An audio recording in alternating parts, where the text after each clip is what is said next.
నమస్తే, welcome to our channel. నేను మీ శాలిని. ఇప్పుడు 2 రాష్ట్రాల్లో హైలైట్ వార్త ఏంటంటే బెట్టింగ్ యాప్. ఈ బెట్టింగ్ యాప్ ద్వారా ఎంతమంది నష్టపోయారు, ఎంతమంది మరణించారు అనేది కూడా మనకి సోషల్ మీడియాలో వార్తలు కూడా వస్తున్నాయి. అయితే ఇప్పుడు రీసెంట్గా సినీ ఇండస్ట్రీలో కొంతమంది అయితే పేర్లు కూడా బయటకు వచ్చినాయి. వాళ్ళు ఎవరెవరు అనేది కూడా మనం తెలుసుకోబోయే స్టూడియోలో మన ముందు ఉన్నారు శేఖర్ భాషా గారు ఉన్నారు. వారిని అడిగి కొన్ని విషయాలు మనం తెలుసుకుందాం. నమస్కారం సార్. సార్, ఈ మధ్య బెట్టింగ్ యాప్ అని అసలు ట్రోల్ అవుతుంది, బాగా ట్రోల్ అవుతుంది సోషల్ మీడియాలో కానీ, అటు తెలుగు 2 రాష్ట్రాల్లో కానీ, ఇటు యూట్యూబర్ల కానించి ఇటు సినీ ఇండస్ట్రీలో హీరోలు కావచ్చు, హీరోయిన్లు కొంతమంది అయితే అసలు ఈ బెట్టింగ్ యాప్ ద్వారా నష్టం ఏంది, లాభం ఏంది, ఎంతమంది మరణించారు, దీని మీద మీ స్పందన ఏంటి? ఇప్పుడు నేను సంపాదించుకున్న డబ్బులు నేను ఏమన్నా చేసుకుంటా. నేను తాగుతా, సిగరెట్లు తాగుతా, మందు కొడతా, లేకపోతే బెట్టింగ్ ఆడతా. అది నా ఇష్టం, నువ్వెవడరా అడగడానికి అనేవాళ్ళు ఉంటారు. అయితే నువ్వు తాగు తిరుగు, కానీ ఈ బెట్టింగ్ యాప్ సరే లీగల్ అయిన చోట నువ్వు ఆడుకుంటావు, లేకపోతే నీ కుటుంబం రోడ్డున పడుతుందో లేకపోతే. ఇప్పుడు ఏం చేస్తాం, మనం ఎవరన్నా ఫ్రెండ్ ఉన్నాడు అనుకోండి, వాడికి చెప్తావు రే వద్దురా ఆడద్దురా అని చెప్తాం. అయినా కూడా వాడు ఆడేసి అంతా అయిపోయిన తర్వాత ఇప్పుడు వాడు చెప్తే ఆడాను, వీడు చెప్తే ఆడాను అంటే కరెక్టా? సో వీళ్ళు చేసేది ఏమన్నా దేశ సేవ? లేకపోతే ఒక రైతు పంట పండించి ఏదో లాస్ వచ్చి ఆ సంవత్సరం వానలు పడకో లేకపోతే ఏదో కరువు వచ్చి అతను లాస్లోకి వెళ్ళిపోయాడు, మేబీ ఇంకా ఆత్మహత్య చేసుకుందాం అనే స్టేజ్కి వెళ్ళిపోయాడు అనుకున్నాం. అప్పుడు మనం సహాయం చేస్తున్నాం అంటే పాపం రైతు కోసం అర్థం ఉంది. వీళ్ళు చేసింది ఏంటి? దురాశతోటి ఒక జోదం ఆడి, గ్యాంబ్లింగ్ ఆడి, ఇప్పుడు వాళ్ళు చనిపోయారు, వీళ్ళు చనిపోయారు, మమ్మల్ని రక్షించండి అని చెప్పి అనడం అనేది, అంటే తెలిసి నువ్వు వెళ్ళి అక్కడికి చేసుకొని ఇవాళ బాధితుల్లాగా బయట చెప్తున్నావు. కానీ ఇప్పుడు ఏంటంటే మందు, సిగరెట్ ఇవి లీగల్, కానీ వీటిని ప్రమోట్ చేయకూడదు. అలాగే ఇప్పుడు దీన్ని అరికట్టాలనుకోండి, మందు సిగరెట్. ఇప్పుడు మీరు అంటున్నారు బెట్టింగ్ యాప్ల వల్ల ఒక 1000 మంది చనిపోయారు. మీకు తెలుసా సంవత్సరానికి మందు వల్ల ఎంతమంది చచ్చిపోతారు? 1,00,000 మంది పైకి చచ్చిపోతారు. 1000 మందికే మనం ఎంత హడావుడి చేస్తుంటే 1,00,000 మందికి ఎంత హడావుడి చేయాలి? సో కానీ బ్యాన్ చేస్తారా? చేయరు. మందుని బ్యాన్ చేయరు, ఎందుకంటే దాని మీద చాలా ఇన్కమ్ వస్తుంది గవర్నమెంట్కి. మనుషులు పోతే పోయారు, 1,00,000 మంది పోతే పోయారు, మనకి కోట్ల రూపాయల డబ్బులు వస్తున్నాయి. సో ప్రాణాల కన్నా కోట్లు ముద్దయిపోయినప్పుడు లైసెన్స్లు ఇచ్చేసారు, చేస్తున్నారు. కానీ మందైనా సిగరెట్ అయినా ప్రమోట్ చేయకూడదు. అంటే తాగండి అని చెప్పి ఒక హీరో కానీ ఎవరైనా సరే ఇట్లా మోడల్ లాగా వచ్చి చేయకూడదు. ఎప్పటి నుంచో ఈ రూల్ ఉంది. కొన్నాళ్ళ క్రితం చేసేవాళ్ళు, బట్ తర్వాత ఎప్పుడైతే రూల్ వచ్చిందో ఆ రూలు జనాల్లోకి వెళ్ళడానికి కొన్నాళ్ళు పట్టింది. తర్వాత ఆపేశారు, ఎవరు కూడా ఏ కంపెనీలు చేయట్లా. అలాగే బెట్టింగ్ యాప్లు కూడా ఆడుకుని డబ్బులు పోగొట్టుకోవడం అనేది నీ ఇష్టం, కానీ దాన్ని ప్రమోట్ చేయకూడదు ఇలాగే అనే ఒక రూలు ఎంత బలంగా అయితే వాటిలో ఎన్ఫోర్స్ చేశారో ఇలా దీంట్లో కూడా ఎన్ఫోర్స్ చేయాలి. ఆ రూలు ఉంది అనే విషయం జనాలకి ఎలా తెలుస్తుంది? ఇప్పుడు ఏదో కేసులు పెట్టడం వల్ల తెలుస్తుంది, బట్ కేసులు పెట్టడం అనేది లాస్ట్ ఆప్షన్ కావాలి. ఫస్టే నువ్వు చెప్పుండాలి కదా. ఎప్పుడు చెప్పావు? ఇప్పుడు పక్క రాష్ట్రంలో లీగలు, పక్క రాష్ట్రం అంటే ఆంధ్ర కాదు, కర్ణాటకనో మహారాష్ట్ర గోవానో ఇట్లా రకరకాల ప్రాంతాల్లో రకరకాల రూల్స్ ఉన్నాయి. ఓన్లీ మన తెలంగాణ ఆంధ్రాలో మాత్రమే ఇవి కంప్లీట్గా బ్యాండ్ అని చెప్పి ఒక చట్టం. అది కూడా ఎప్పుడు 2020లో తీసుకొచ్చారు. 2020లో తీసుకొస్తే అంటే 4 ఏళ్ల క్రితం, 5 ఏళ్ళు కూడా 4 ఏళ్ళు అంతే, 4 ఏళ్ల క్రితం తీసుకొచ్చారు. మరి అంతకుముందు చాలా నుంచి బెట్టింగ్ యాప్లు ప్రమోట్ చేసి చాలామందే ఉన్నారు. ఇవాళ కేసులు పెట్టాక వీళ్ళందరి మీద అందరికీ కోపం వస్తుంది, కానీ కేసులు పెట్టకముందు వీళ్ళు చేస్తున్న దాని విషయం వీళ్ళందరికీ తెలుసు కదా. కేసు పెడితేనే మనిషి చెడ్డవాడా, కేసు పెట్టకముందు చేస్తే చెడ్డవాడు కదా. సో ఏదైనా చెడే. ఆ రోజే వీళ్ళని గట్టిగా మనం మీడియా అయినా ప్రశ్నించినా, లేకపోతే పోలీసులు అయినా సరే ఇలా వార్నింగ్లో ఏదైనా ఇచ్చినా కూడా ఇవాళ ఎంత దూరం వచ్చేది కాదు. చేయకూడదు అనే విషయం ఎప్పుడు చెప్పావు అనేది చాలా బిగ్ క్వశ్చన్. తెలియక చేసాం. ఇప్పుడు కొన్ని షార్ట్ ఫిల్మ్లు వైరల్ అవుతున్నాయి. ఏంటది? ఒక అమ్మాయి ఎవరో బెట్టింగ్ కాసి బోల్డ్ అని అప్పులు చేసేసి చచ్చిపోవడానికి సిద్ధంగా ఉంటే వాళ్ళ ఫ్రెండ్ వచ్చి కాపాడుతుంది. కాపాడిన తర్వాత సరే ఇంకెప్పుడు చేయనక్క, తెలుసు తెలియకో ఇన్నాళ్ళు పెట్టేశాను, ఇక నుంచి నేను ఎప్పుడు చేయను అని చెప్పి తెలుసుకుంటుంది. మరి ఇలాంటి వాళ్ళని ఏం చేయాలి మనం? బుద్ధి లేదు ఇంకా తిట్టాలా, లేకపోతే తెలుసుకున్నావు ఇక నుంచి జాగ్రత్తగా ఉండని చెప్పాలా? అలాగే తెలుసో తెలియకో వాళ్ళు ఎలా చేశారో, తెలుసో తెలియకో కొంతమంది యూట్యూబర్స్ కూడా ప్రమోట్ చేశారు. వాళ్ళకి ఇప్పుడు తెలిసేట్టు గట్టిగానే చెప్పారు. కానీ మనం వాళ్ళని అంటే తప్పు తెలుసుకున్న వాళ్ళని మనం పశ్చాత్తాపడిన వాళ్ళని ఓకే డన్ గుడ్, మీ ద్వారా ఇప్పుడు మీరు తప్పు తెలుసుకున్నారు, మీరు ఒక పెద్ద యూట్యూబరు, మీ ద్వారా మీ తప్పుకు ప్రాయశ్చిత్తం చేసుకోండి. ఎలా ఇన్నాళ్ళు ఏదైతే ప్రమోట్ చేస్తామని చెప్పారో ఇప్పుడు ఇక్కడి నుంచి మీరు చేయొద్దని మాట్లాడండి.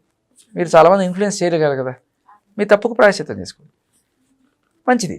అలా చేస్తున్నారు ఇప్పుడు చాలామంది యూట్యూబర్స్. అంత చేస్తున్నా కూడా వాళ్ళు బయటకు వచ్చి చేస్తున్నా కూడా వాళ్ళని ఇంకా తిడుతూనే ఉన్నారు.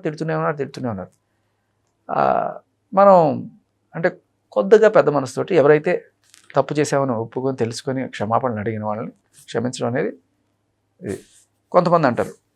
ఇదే ఒక మర్డర్ చేసేసి వాడు నేను తప్పు తెలుసుకున్నానని చెప్పంటే మీరు క్షమిస్తారా? నేననేది ఏంటంటే బోడిగుండికి మోకాలకి ఒకటే సామెత కాదు, పిడుక్కి పిండానికి ఒకటే సామెత కాదు. అది వేరు ఇది వేరు. ఇన్ఫ్యాక్ట్ అక్కడికి కూడా వస్తే ఆ మధ్యకాలంలో వివేకానంద ఒక ఆయన చంపేశాడు.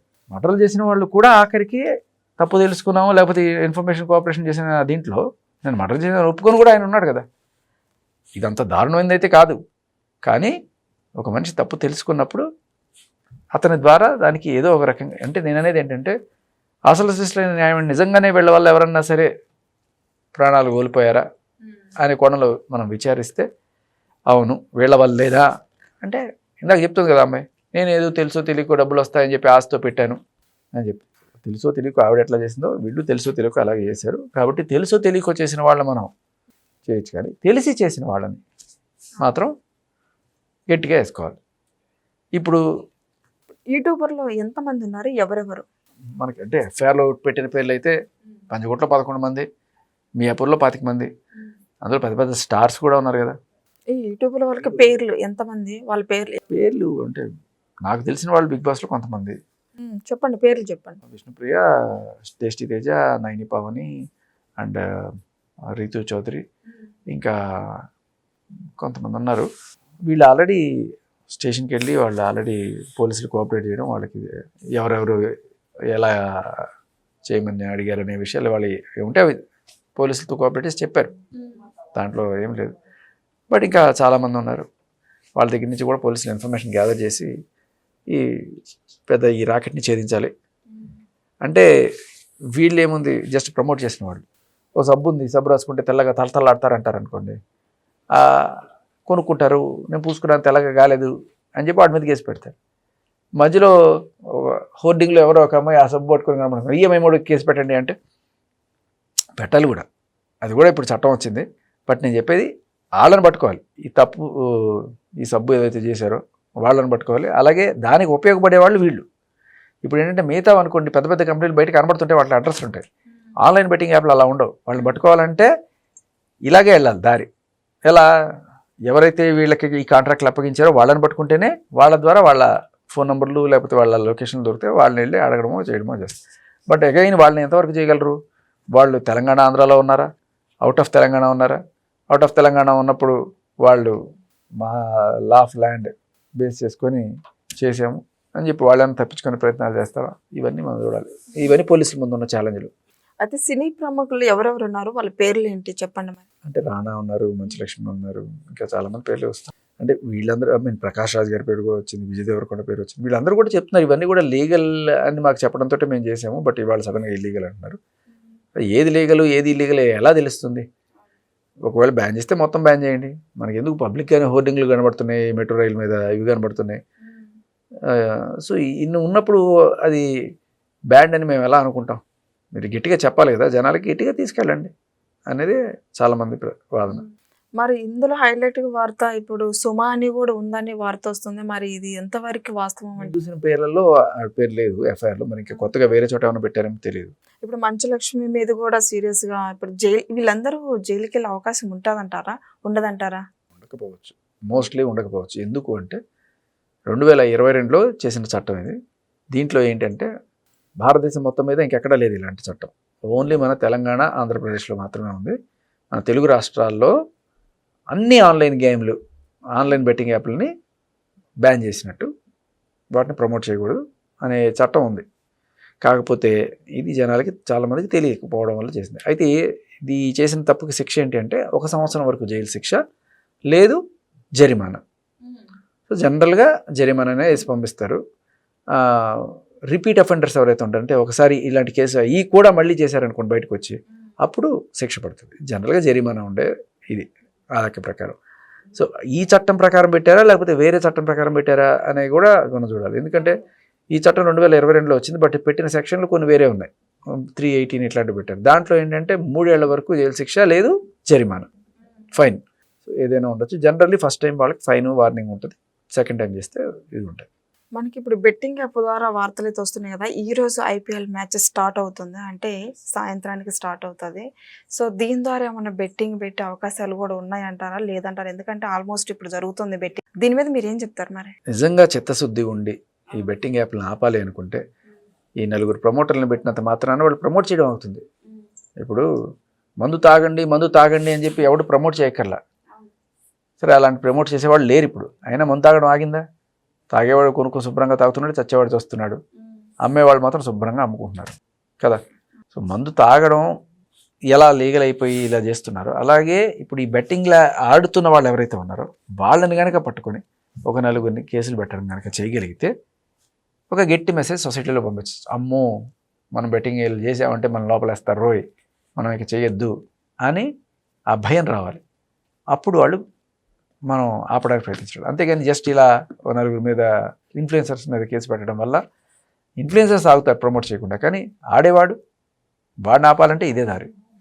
అండ్ అలాగే వీళ్ళతో పాటు ఆడించేవాళ్ళు, వాళ్ళని పట్టుకోవడం అనేది చాలా ఇంపార్టెంట్. వాళ్ళు కొంచెం గట్టిగా ఉంటారు. ఎందుకంటే ఎక్కడెక్కడో సైట్లు ఎక్కడెక్కడో ఉంటాయి, ఆ వెబ్సైట్లు ఎక్కడ ఉంటాయి, దాన్ని చేసేవాళ్ళు ఎక్కడ ఉంటారు, ఇవన్నీ పట్టుకోవాలంటే చాలా కష్టం. వాళ్ళని పట్టుకోవడం కన్నా వీళ్ళందరూ ఇక్కడ మార్కెటే లేపేసామనుకో, ఆడేవాళ్ళే లేకపోతే వాడు ఏం చేసుకుంటాడు, అక్కడ వెళ్దోలుకుంటాడు. సో ఫస్ట్ ఈ పని చేయాలి.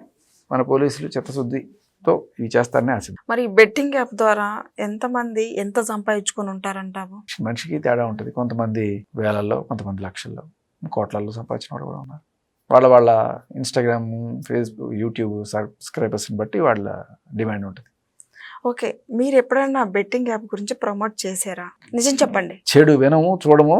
లేదు, నిజాలు చెప్పండి. నిజమే, బెట్టింగ్ యాప్ నేను ప్రమోట్ చేయలేదు. కావాలంటే దీని మీద బెట్ కాసుకుందాం మన మానిద్దరం బెట్ కాసుకుందామా? అది కూడా తప్పే.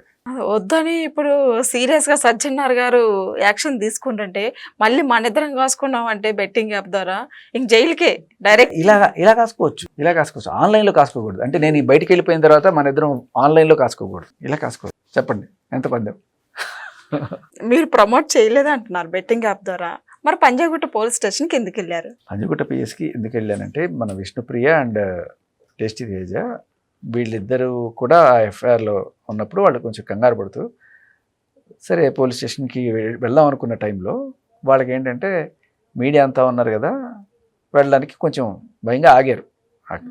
అక్కడే దగ్గరలోనే ఉండేవాళ్ళు, పంజాగుట్టకి దగ్గరలోనే ఉండే. కానీ ఆ మీడియా చూసి, ఆ హడావిడి చూసి, మళ్ళీ ఇప్పుడు వెళ్తే మనకి ఏదో తమ్నైల్స్, ఏదో హెడ్డింగ్లు పెట్టేస్తారని చెప్పి ఆగారు. సరే, ఒక 2 రోజులు టైం తీసుకుందాం అని చెప్పి అడగడానికి నేను వెళ్ళి వాళ్ళ తరపున అడిగా. సో ఇప్పుడు వాళ్ళు రావడానికి, సహకరించడానికి రెడీగా ఉన్నారు సార్, కానీ ఈ హడావిడి చూసి వాళ్ళు రావడానికి భయపడుతున్నారు. ఏంటి పరిస్థితి అంటే, సరే ఒక 2 రోజుల లోపల వస్తారంటే సరే అన్నారు. అదే విషయం నేను కింద మీడియాకి చెప్పాను. అంతకుమించి నేను ప్రమోట్ చేయడం వల్ల అక్కడ లేను. మరి ఇందులో విష్ణుప్రియ ఫోన్ సీజ్ చేశారు, ఎందుకు చేశారు? మరి అబద్ధం. విష్ణుప్రియ ఫోన్ ఏం సీజ్ చేయలేదు. చేశారని వార్తలు వస్తున్నాయి కదండి. అబద్ధం. నేను తర్వాత విష్ణుప్రియకి ఫోన్ చేశాను, మాట్లాడాను. అంటే ఎన్ని ఫోన్లు ఉండొచ్చు కదా, 1 నుంచా 2 వచ్చా 3 ఉండొచ్చు. సీజ్ చేశారంటే తను చెప్పిన మాట సీజ్ చేయలేదా? మరి సీజ్ చేశారని చెప్పి వార్తలు వస్తున్నాయి. వార్తలు వాళ్ళు లోపల పోలీస్ స్టేషన్కి వెళ్ళి బయట కూర్చొని ఇట్లా రాస్తారు. విష్ణుప్రియ ప్రమోట్ చేస్తున్నానని, అంటే బెట్టింగ్ యాప్ మీద ప్రమోట్ చేస్తున్నానని మీకు చెప్పిందా? మరి ఇప్పుడు చేసేటప్పుడా? విష్ణుప్రియ నాకు ఎప్పుడు పరిచయం? బిగ్ బాస్లో కదా పరిచయం. ఇవన్నీ బిగ్ బాస్ కన్నా ముందు జరిగిన విషయాలు అనమాట. నాకు చెప్పిన మాట అయితే విష్ణుప్రియ కాదు, బిగ్ బాస్ టీం కూడా ఇక నుంచి ఏ బెట్టింగ్ యాప్లు ఎవరు ప్రమోట్ చేయరు. అదైతే గట్టిగా అనుకున్నారు. Okay, thank you.